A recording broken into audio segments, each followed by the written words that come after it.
Well, hi guys. So we are back again, and we have Miss Heather Sims with us, and I'm so glad to have her here. Welcome, Heather. Hello. Thank you for having me again. She's your favorite person, as you've told me before. Many people have private messaged me and said, "Oh my God, Heather is amazing. Thank you. She talks well, and she looks pretty good. Pretty good eye candy." A couple people talked about eye candy. Okay. Well, I'll take it. I'm almost 50, so hey, whatever really? works. Yeah, 49 years old. How could that possibly be? Just yeah. But I must say, I do like your hair a lot. Thank you. Yes, I had that. It's just so different than I mean, I had short, spiky hair for literally but it worked 25 years. Yeah, it worked for me for a while. Yeah, but I was ready for a change. Oh my God, it looks amazing. Thank you. So Heather, some people don't know, like people tell me, well, why don't you guys talk about something a little personal? We know all about the business stuff. So tell me a little bit about your family, your children, all that kind of stuff. So they just started their senior year in high school. I have twins, a boy and a girl, and I cannot believe they're seniors in high school. It's crazy. Oh my God. I'll be a basket case next year when they go to college. I really will. I don't. Nester. Yes, I don't know what I'm going to do with myself. Yeah, you will. I've told them I could follow them to college if they want. I mean, I'm happy to do that. That would be not a good vibe. Probably not for them. That wouldn't be a good vibe. So I have boy-girl twins, seniors in high school, and I've been in the real estate business for 13 years. Got licensed in 2011. What did you do before real estate? So before real estate, I was in urban planning consulting. And that still blows my mind. Yeah. So I did that for 8 years before I got pregnant and had my kids. And then I did that part-time until they were like 2 years old. And then I didn't work at all for a couple of years, and then when they were 4, I ended up getting licensed as a realtor. So. And then you became a broker, right? You were that's right. Agent, yes. And then you became 3 years ago. I got my broker license. This girl's on the fast track. I'm on my own she now. She does not mess around. Yeah. That's awesome. Okay, before we dive into what's going on in the real estate market right now, there's a couple of people that are asking, what are the design trends right now? Because a lot of people are doing cash out refis or home equity lines of credit, and they're wanting to upgrade their homes. They're wanting to do certain things, and they're asking me, what are the current trends right now? What can I do that's not going to make it where I can't sell to a certain demographic? What are the trends right now that you've seen? So one big thing that is out, that was in for a long time and now is out, is gray. Don't be painting anything gray anymore. No more gray walls. None of that anymore.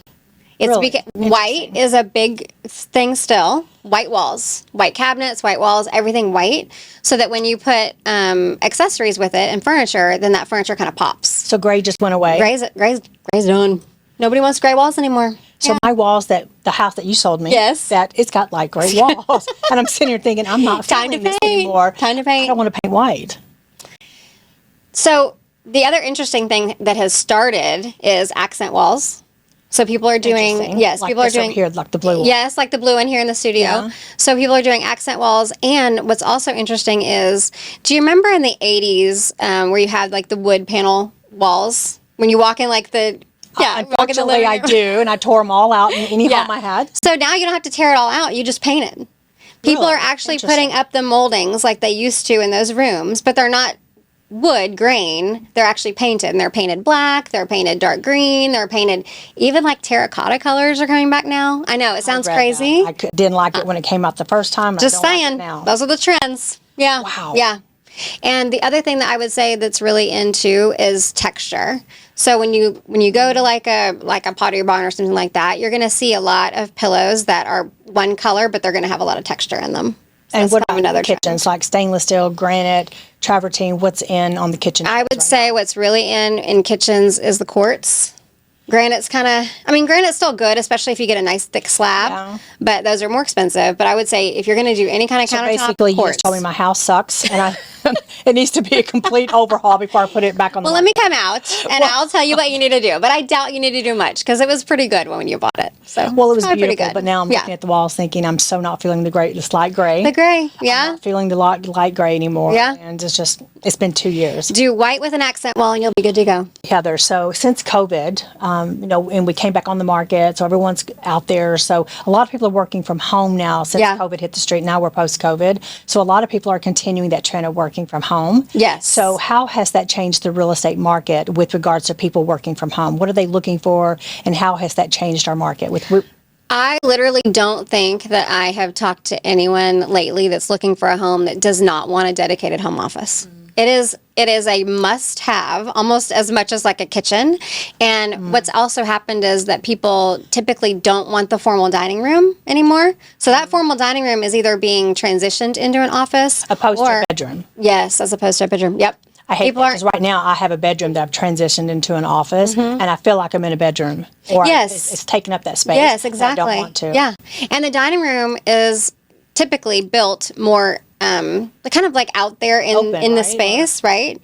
And so you can block it off with simple, door and one of the things is put a bunch of glass, like a big glass door. Instead of doing walls and two double doors, do the big glass door. Almost like have you seen like the wine rooms that have the big glass? Yes. Yeah. That's a lot of the high end offices and stuff now are doing the big glass, doors Like where it's floor like to ceiling and and what's bad about that is you don't want to see all your office stuff. Well, right, But what's 'cause good it's about it pretty is messy. you're in the thick of things. You're not shut away like you are in a bedroom. oh, I hate it. 'Cause So- I'm back there, and it's like every time someone farts back there, it's like, what was that? Because I work at home, I'm by myself. I have 2 cats. So who else is? Oh, it must be the cats farting then. I'm going to Not digress you. for a second. True story.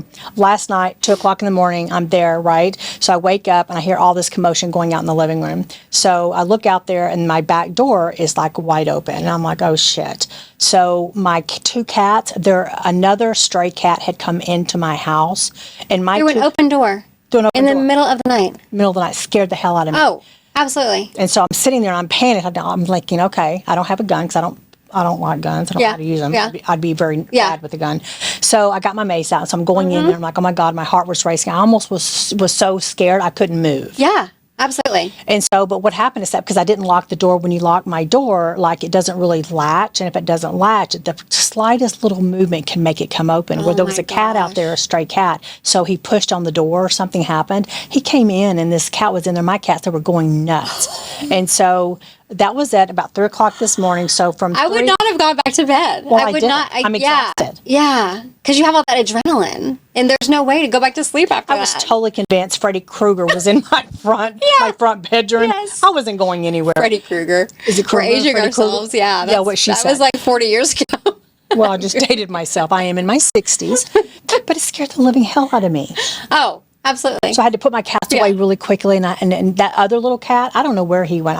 I'm totally. Did you get him out of your house? I have no idea. I opened up the back door, the front door, and so I put the cats in my bedroom. And so, but this morning, when light was out, so I left the doors open. And when I went into my bedroom to put my older cat in there, so she could have hypothetically like just boot scooted it and ran out. I don't know because my back was turned. She could be under one of your beds or something. Or she could You be have under no this. idea. I thought I looked, but maybe not. So my cleaners are coming today. So it's like I left a little note and said, "Don't be surprised If there's an extra cat, there's an hanging extra out. cat and she scratches the hell out of you." So there's that.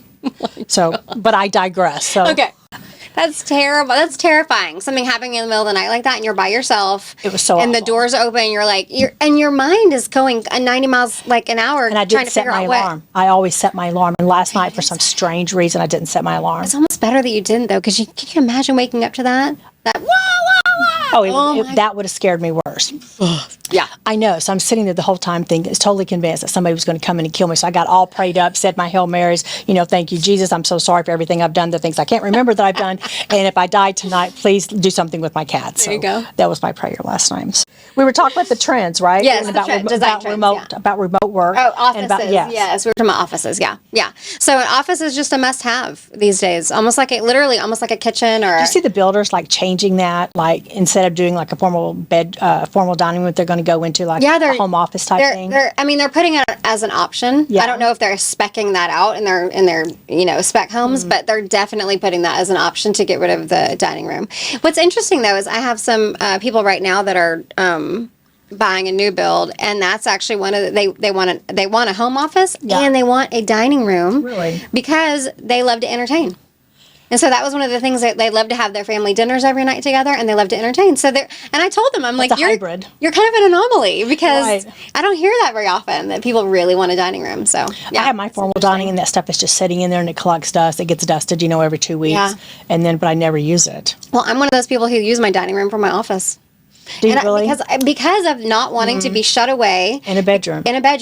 because my office would be like the back bedroom upstairs, and then I wouldn't be there when my kids get home from school. I wouldn't be Plus there it's to like. creepy, right? Yeah. It is creepy because you're all shut away. You can't hear stuff. Would you remember my house, like over there, like you come in and then you take a right and you go back in there, so it's over there by itself? Yes. And so it's sitting over there, like I can't see the hallway, can't see the front door. Right. Even though I've got my cameras around so I can see on the, the video, the Ring Central. But for the love of God, it's so creepy. Yeah. Yeah. It's just. Oh, that's what it we got feels on the weird. cats. I said, I can't even hear my cats rustling out there, but that's what brought it up. Yeah. So, yeah. You have to feel cozy in your house. You have to feel like you're in the right space. It's really important. It's so important. Yeah. So now I'm rethinking. It's like, well, maybe I just need to go get another house with an actual office. I'm happy to help.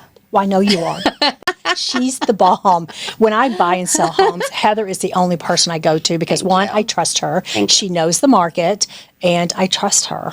And I'll tell you the truth too. I mean, I think that's one of those things that, like, I'm going to tell you. If I don't like a house, I'm going to say this isn't your house. Well, it was funny because we were looking over in, I don't know, I don't like Frisco. No disrespect to Frisco. You just feel a certain community, and I can vividly remember we went up to 2 homes in Frisco, and we both got out of the house, and you looked at me and you said, no.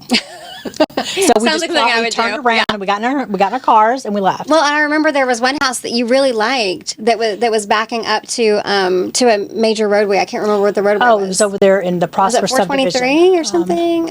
But you really liked that house. And I love that house. And it had a great side yard Yes. space. And I kept saying, like, I don't know about the major roadway. Like, I'm really worried about this for resale. And we talked about you maybe making like a little pond area or something out back to dissipate the noise from the roadway and stuff. But I was worried about it for you. I really love that house. I know. Too. And all that, like the sliding glass on the left, on Yes. the right, and the back. It was so nice. pretty. The master was so pretty. Yeah. Yeah. But that But noise, just- I couldn't hear myself fart out there. We were yelling at each other. Well, it's like that old adage. I mean, there's a reason why people say location. Location. Because it's really hard to overcome being on a major roadway like What is that. the name of that I subdivision? can't remember. I'll look it up. But it's a lagoon, right? That yeah, big lagoon it had over the there big in lagoon. Prosper. Yeah. It's just a wonderful place. I really liked it. But yeah, so Heather will tell you, yeah, this is going to work, or no, this is not. We don't need to do this. So that's what I absolutely love about her, because I was going through a period of my time where I wasn't the healthiest. Not that I am now, but she was really my right arm and tell me, no, we don't need to be doing this. Yeah. So, yeah. Gotta take That's care of why- ya. I know. That's why she's my girl. Okay, Miss Heather. So talk to me about historic homes, like over in McKinney. Like McKinney has a lot of historic homes. How do those differ in price than you would like a normal home? They can be very expensive, and What is the historic home one? Let's start there. Well, I mean, it's really the area probably that makes it historic, plus the design of it and that kind of thing. Like, is it a craftsman home, and that kind of thing. There also, and from a lending standpoint, is there a difference?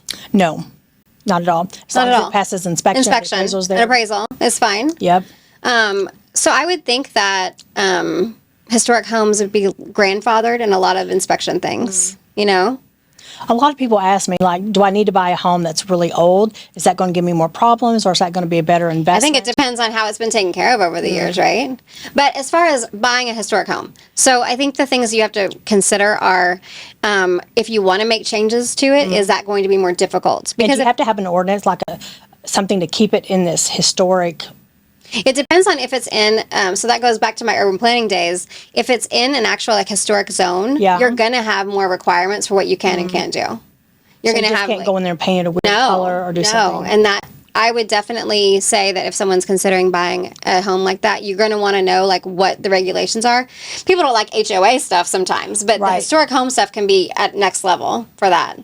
And you as a real estate agent or a real estate broker, you can help them with that, like going in and finding out stuff like that. Yes, or guide them in how to do it. Yeah. I mean, it's definitely something you're going to want to find out, because if you're going to have extra regulations onto it, I'll give you an example. So I was showing a house that was just off of Swiss Avenue in Dallas. This was a couple years ago.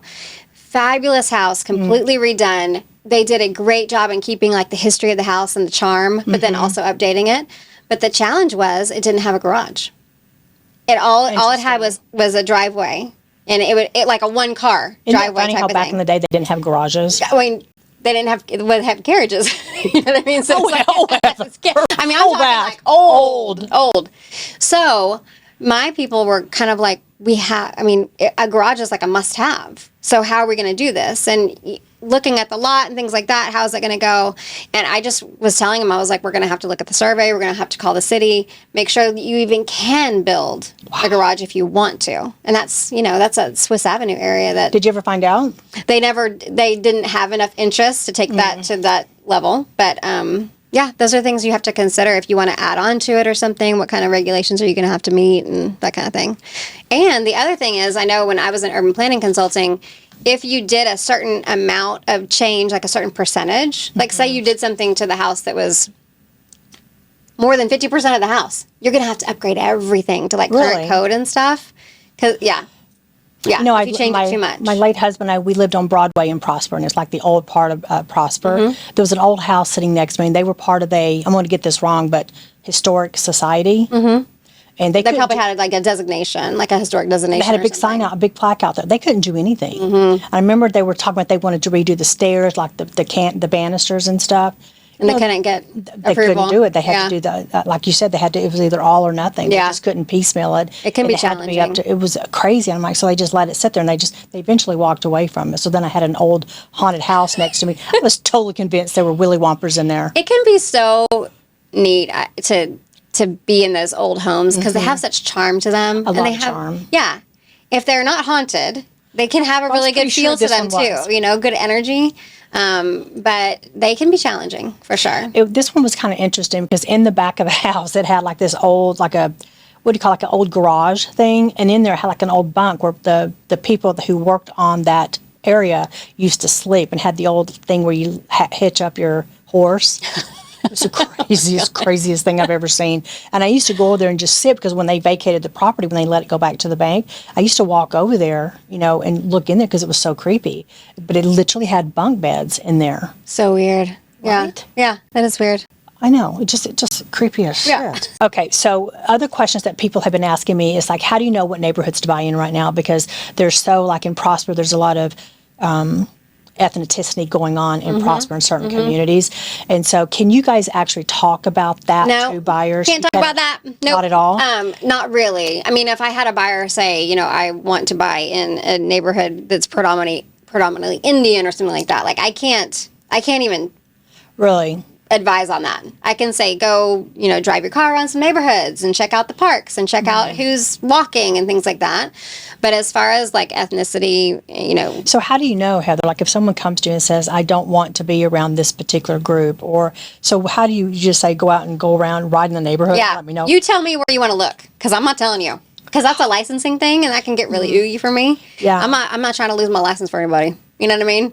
It's not worth it. So they need to do, and you can tell when you drive through an area that has a predominance, because you're going to have grocery stores that are geared toward that, or you're going to have, you're going to see people walking around that are going to be that ethnicity. You know what I mean? So I do, and it's kind of interesting because when people are talking to me about mortgages, they're like, well, I went to here, but it was whatever that was, right? And so they said, well, I've been talking to my agent about it, but they can't really tell me. And I'm like, look, I'm not a real estate agent. I don't know. Yeah. But all I'm telling you is to go over there at 2 o'clock in the afternoon, go over at 5, go at 7, go at 8. It's very similar to what I tell people about sort of the family-oriented neighborhoods. If it's family-oriented, you're going to see kids outside. You're going to see kids at the pool. You're going to see kids at the park. If you want that vibe, you're going to see moms with strollers walking around and stuff like that. It's going to be real obvious. You know what I mean?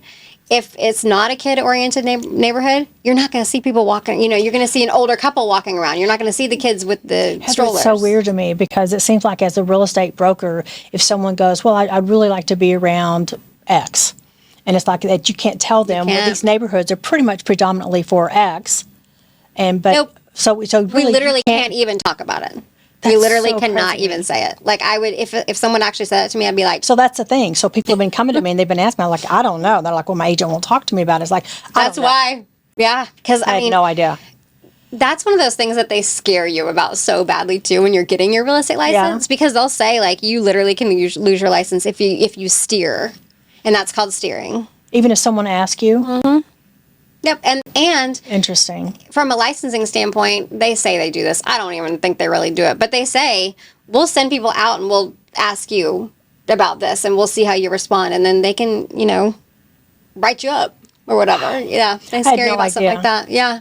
And I don't even know where to tell people to go and, look to see about the demographics of a certain place. She's like, I don't know. If you can't ask your agent, I certainly don't know. No. I mean, But I think you can see it though. When you drive through a neighborhood good and there's restaurants and grocery stores and things like that are geared toward that, you can tell. Like it's like because Frisco's kind of confusing. Frisco is confusing that way, but I know Richardson has pockets of Asian and Indian influences, and I'm sure Frisco does too. Yeah. But Frisco is newer also, so it's probably a little bit harder to tell. Frisco, I don't know why. It just has bad juju to me. I just don't like it. Just a lot of little kids and stuff up there. I don't do little kids. They aggravate. Yeah. And they're noisy and they stink and they're like little walking petri dishes. You had that.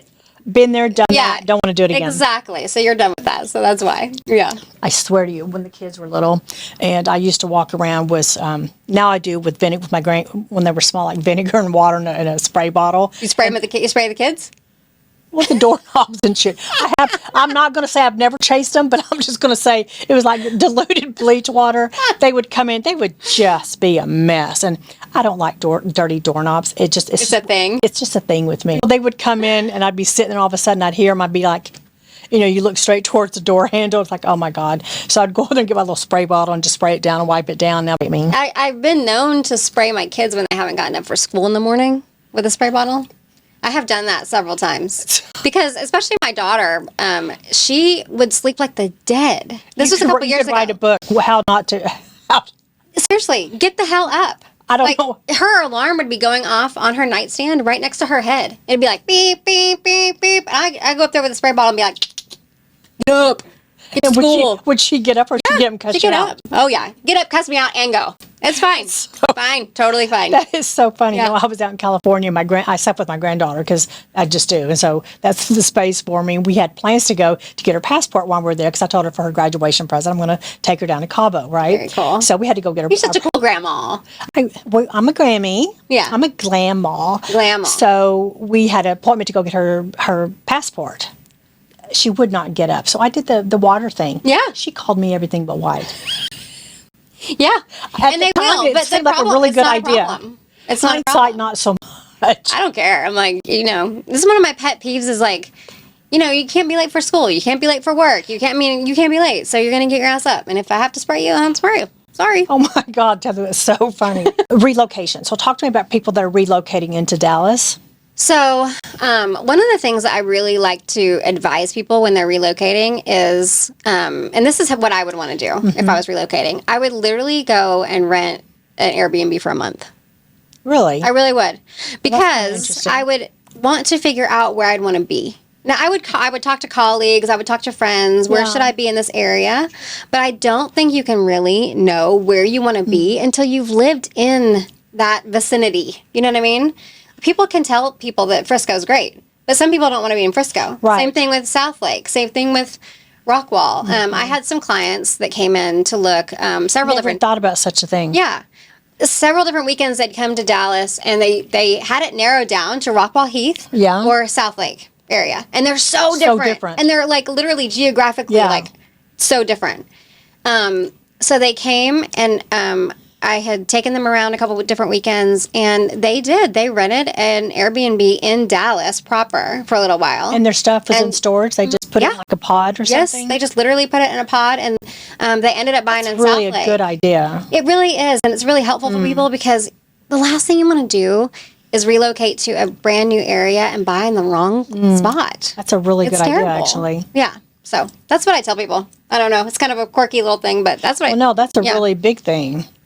Because people come here all the time. They say, well, we moved here from, I don't know, Ohio. Yeah, and how do you know where you want to be? Well, they don't. They're like, well, they bought in Garland. Right. Well, I don't want to talk about Garland, but I digress again. You're not going to know the areas. And you're not going to know. Inexpensive. Yes. I'm not saying there's a reason. There's a reason for that. I'm not saying anything derogatory about Garland. It's just a less expensive area. Well, and maybe you want to be in Garland because you don't care about schools and you can get a better bang for your buck as opposed to Rockwall if you do care about schools. Thinking. Yeah. Hindsight, though, they couldn't get out of there fast enough. Right.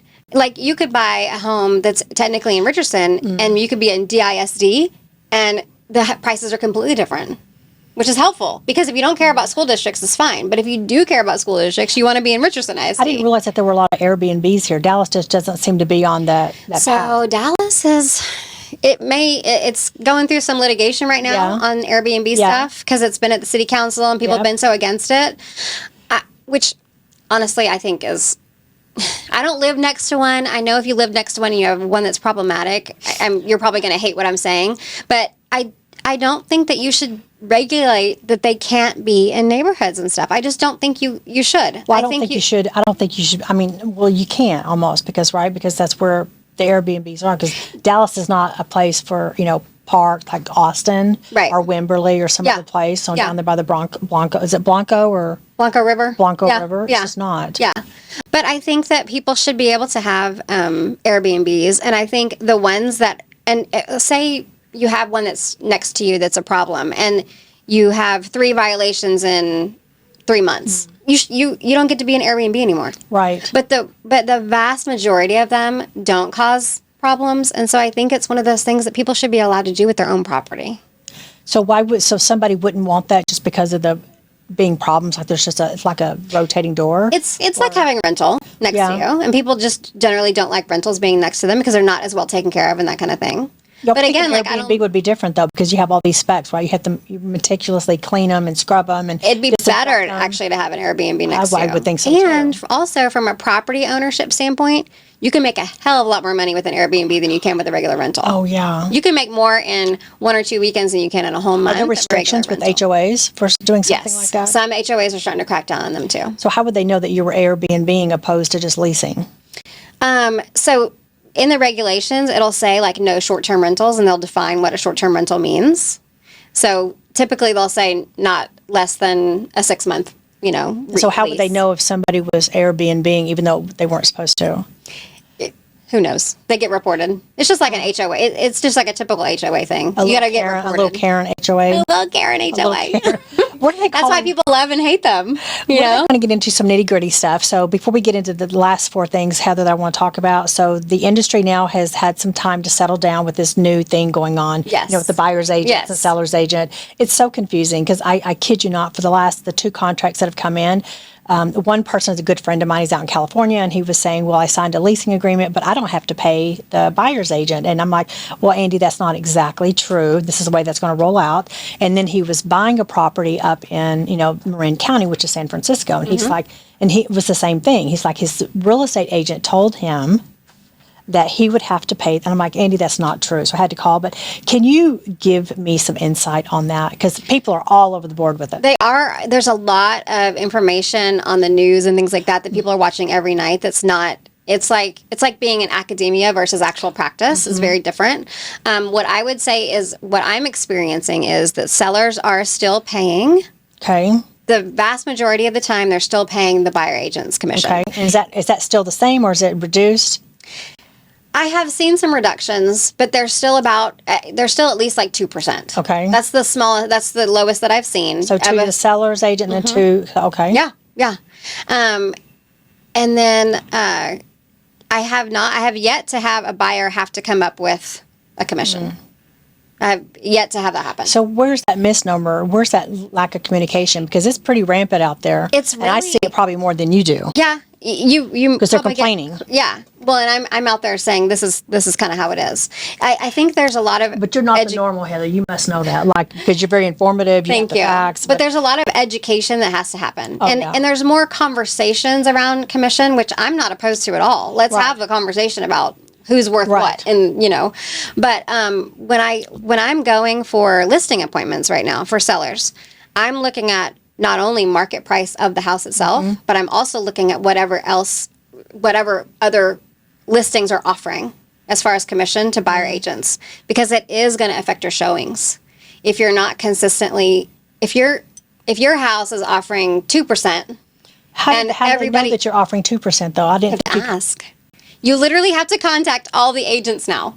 And ask them. Yes, and the fact that it's not in our MLS system, you can't put it anywhere in the system. No, that's like the biggest. Oh my God! Because most agents don't answer their phones. Yeah, yeah. You have to text, you have to email, you have to call, and you have to do your due diligence in that before you go. And isn't that a disservice to the buyer because you're sitting there waiting for a seller to say, yeah, we're going to pay you, or no, we're not?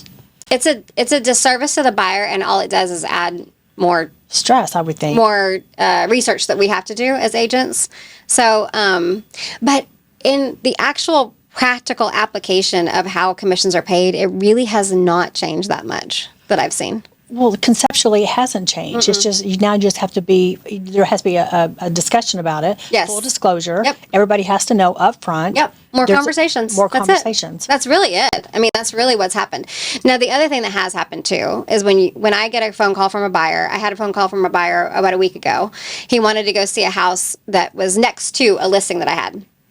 So I said, okay, we can go see it. Let me tell you what's happened in the industry. You and I have to have a representation agreement before I can open that door.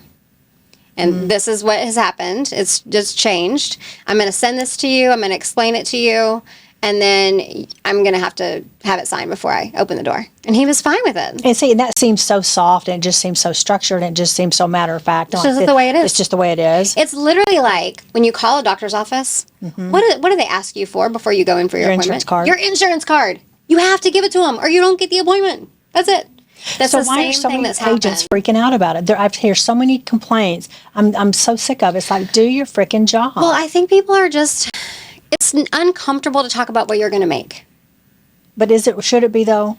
I don't know. I don't go ask my doctor how much it's going to make off of surgery or something. You know what I mean? Like it's uncomfortable to have a conversation about my salary and what I'm being paid. Right. It's not, it's oogie. I don't like it. It's icky.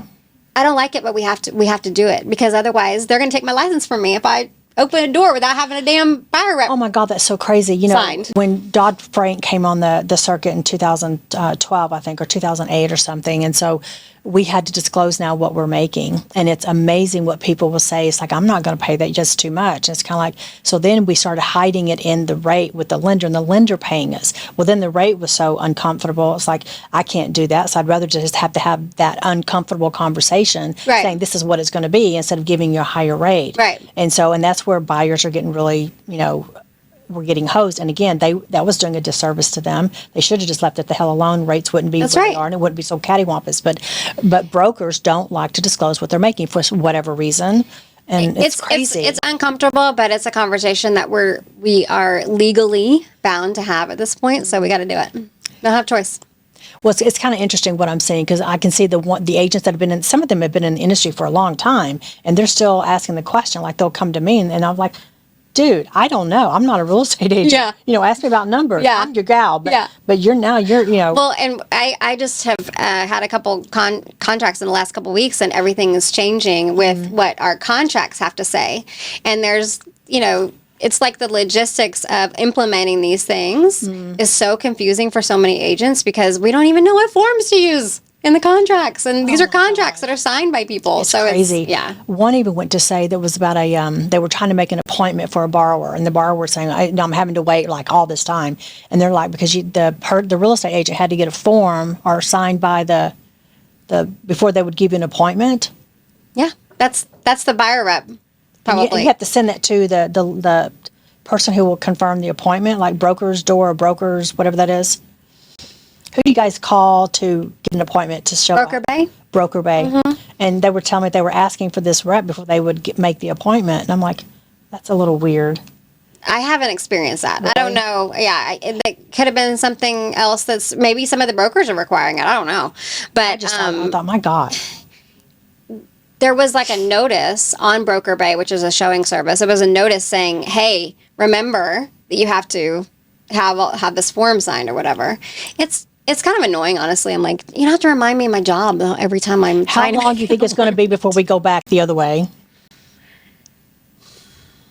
I hope not long, honestly. I really do. One of the things that needs to change is we need to be able to have a central spot for people to know what is being offered to agents. Yes. Having to hunt down, like so when I go to a listing appointment and I'm having to show, it's like when I helped you sell your house. You're looking at different comps, right? You're looking at 5 different comps. I have to contact individually 5 different agents to find out what they have paid, if they've paid anything to their buyer agent.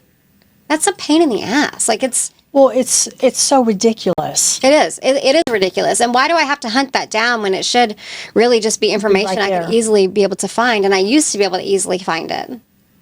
So, yeah, that part really needs to change. I still don't understand how that's doing a service for the buyer. I still don't understand it. The reason behind it is what sellers were saying was, if I don't offer the buyer agent 3%, then what buyer agents are doing is they're looking through the MLS system and they're deciding what homes to show based on what their commission's going to be. That's what sellers were saying. That's why it has to come out of the MLS. The thing is that buyer agents that are operating that way are still going to operate that way. It's not going to change their behavior. No. So it just made it more difficult for the people who aren't doing it that way. So what I just heard you say, Heather, is that if you had two homes of equal value, one was offering 3 and one was offering 2, the agent wouldn't go over here to the 2. They would say it's not available or it's under contract or whatever. They would tell their buyer it's not. I'm not able to show that one. I didn't get the appointment. I totally agree that's an issue. It's such an issue. And an ethical agent. But if you're going to be an asshole, you're going to be an asshole with or without the law. 100%. Find an ethical agent and they're not going to act that way. I would never do that. I would literally never. It would never even such occur bad to me. juju. You know that's going to go south. Yeah. So, I mean, frankly, if I ever heard of anybody doing that, if anyone ever came to me and said their agent was doing that, I mean, if they asked, find a different agent. Right, because they do come to me and say, "Can you check on this?" Because we have a way to check on different things. I would always tell them, "We're not doing this. So, who is this person to you?" Yeah. And we might need to make a change. What I would actually do is sometimes if I would go show a house and there are some sellers who end up, paying a bonus, or builders that pay a bonus or something. I would literally tell people when we're in the house, I would make a joke, like, if you buy this house, I get to make more money, so I hope you like it. I mean, just as like a joke, because I want them to know I'm never going to push a house on them because I'm going to make more money. Like, that's oogie. I'm not doing that. Well, it's very oogie. Yeah. But it's a practical thing. Like, if you buy this house, I'm making more money. Oh my God, so I'm going to tell you about that. That I can totally see people doing that, because there's some big old assholes out there that would do that. It's all about there's assholes in the mortgage business. There's assholes in the insurance business. There's assholes in the car sale business. We got some shitheads. I mean, there's assholes in the doctor business. Well, yeah, there's assholes in the lawyer business. Like, it's everywhere. So if you're going to be ethical and moral, you're always going to be that way. If you're not, you're always going to be that way. So all of this, it's like changing things around and making things more difficult to find, it's not making anything better. So talk to me about, like, right now, 'cause the industry is kind of weird right now, because when interest rates were higher, people weren't buying, but now the interest rates have come down. They're, high 5s, maybe low 5s. I mean, and a buy down is going to be in the 3s. And so that's a really good place to be. Having said all that, so the industry right now, are home prices, are you seeing them going up, going down? What is your opinion about what's going on? I personally still think, now, the stats that I'm seeing are saying that home prices are going up. I am not personally seeing that. I'm seeing home prices either stable or actually ticking a little bit down. And what I'm basing that on is the fact that I have the MLS system sending me every morning, like, stats for Dallas, stats for Rockwall, stats for Rowlett. And I'm seeing so many price reductions. I just can't make sense logically that home prices are actually going up. I think they're stable or maybe even ticking down a little bit. Well, see, I do the same thing. I've got searches on Zillow just for Prosper, just because I live in Prosper. Zillow? What? The Z word? I know. It's like a... She just said Zillow. I did. It's a 4-letter word. I rebuke you, Satan. I rebuke you, Zillow.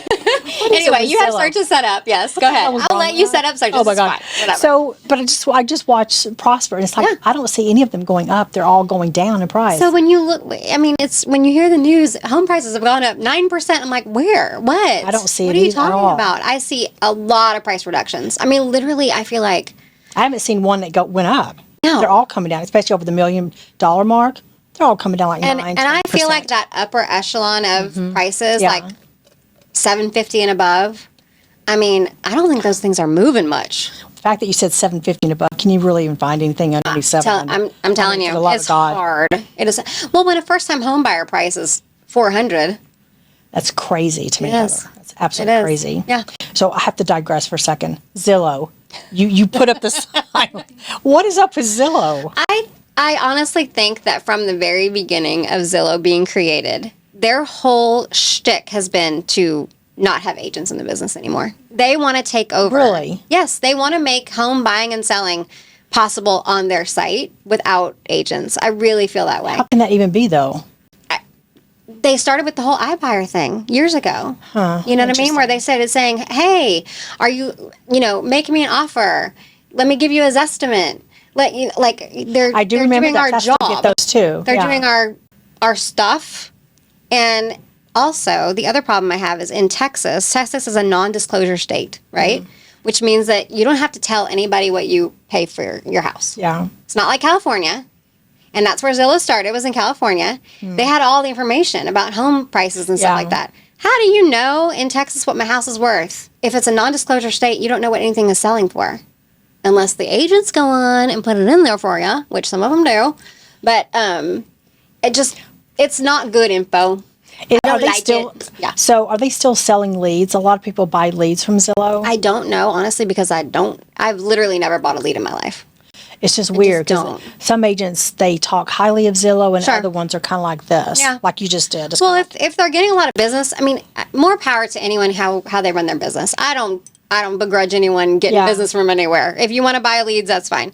But I feel like, as opposed to Realtor.com, which I feel like they were kind of later in the game doing the whole iBuyer thing and stuff like that. Zillow was out to get agents out of the business for a long time. And you truly Realtor.com is more I feel like the vibe on Realtor.com is more informational, and I feel like Zillow is more I hate you. Predatory. I hate the real estate industry, But I'm in it. I just don't want you to play in my playpen. Yes. I want to create a separate playpen that you are not involved in. Easy. And Movado. I don't know that one. Really? Mm-mm. That seems to be kind of hitting the market really hot and heavy right now. Probably. Interesting. So if somebody were to get their house ready to sell right now, because rates are coming down, so we're going to switch a little bit. What do they need to do in order to get their house positioned? What's going to be the best bang for their buck? Besides repainting the walls white. Yeah. First, that's awful, by the way. I would say the very first thing you want to do is call a trusted real estate agent and have them go through your house with you and see what you need to do. There's so many times I go meet with sellers and they're like, I need to do this, I need to do that. And I'm like, no, you don't. You don't need to do any of that. Maybe you need to do one or two of those 5 or 6 things. Yeah. But for the most part, you're not going to have to do as much as you think. Bathtubs, are they still a thing in master baths, or do we need to take them out and put in showers? So, because there's some pretty bougie showers around right now. Yes. And I would say if you have at least one other bathtub in your house, you don't have to have one in the master. I will say that I'm one of the 2% that would not ever buy a house without a bath, because that's what I am, a bath person. I don't even hardly take showers. Okay, you don't get grossed out at the end of the day, you're sitting in there and all that foamy dirt shit coming to the surface, you're sitting in your own smudge. No, I mean, that's so gross. That's part of my getting ready for bed is to take a bath. In your own smudge. You're just going to be soaking in your own shit. Why not? Thank you. See? It's so funny, literally, when I go and show houses to people and I find someone who's also a bath person, I'm like, oh, you're my people. You're my people. Because there's so many people who don't take baths, but I could not live without a bathtub. I used to, but then, you're bathing and all of a sudden you see all this funk in the water and it's kind of ew, because there's no way to get away from it. Unless you just get in there to soak. You can drain it 3 times. Yes, you can drain it and add more water to it. If you feel ooged out for some reason, you can drain it, add more water to it. And also, I feel like if I can attain something while sitting down and not standing up, I'm going to do that. And showers is showers feel like I got to get this shit done. Baths feel like, okay, I get a minute to relax. See, and I'm the weird person sitting in the bathtub going, you're the one who's ooged out by doorknobs. I mean, why would you not be ooged out by bathtubs? I don't know. Doorknobs freak me out. It's kind of because I'm over here looking at this one going, how many sprints are on that one? But so back to your original question about the master bath. No, you do not necessarily have to have a bathtub in it, but you are going to miss out on those people who have to have a bathtub. Because I was contemplating, because I really like these bougie showers, right? So I went into an open house and I saw it. It's I really like that. I'm thinking, I've never used my bathtub. Yeah. And it seems so old school. You could take it out if you have a bathtub in the other bath. You can. I have 2 other ones. So I was thinking, is that going to be a waste, or people are going to be like you saying, oh my God, where's the bathtub? There are going to be people like me, but there's probably going to be more people who are going to love a big shower. And if you do a big shower, what I would also say is do a bunch of different cubby holes for stuff? No, well, cubby holes for stuff, yes, but the spouts. What are they called? The rain? Yes, the rain thing and the multiple Are they shower heads? Thank you. Shower heads. Do the love multiple that. shower heads on the That's what sides I and loved. stuff? Yeah. Because right now I got that little handhold thing, and I like the handhold because you get your hair and right. stuff. Have one handhold, but also have I love others that that thing you in can the turn ceiling, on. that little Yeah. rain, what do they call it? Rain flower or something like that. Rain shower head Oh my thing, God, I yeah. just love that. So I've been thinking about doing that. Yeah. So if you know of a good contractor that's not going to rip me off, Yeah. I would not be opposed to Okay. that. Cool. Okay.